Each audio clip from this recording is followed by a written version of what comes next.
For the repair of the Alpha Laval EPC50 I/O boards, the following procedures were necessary: replacement of various electronic components and general cleanup of the units. For testing, we had a series of power supplies and a spare OP board.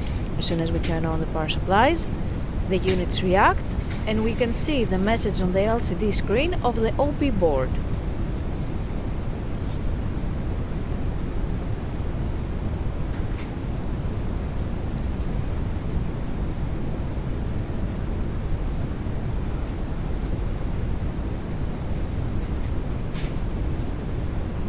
No further testing is possible due to lack of additional units.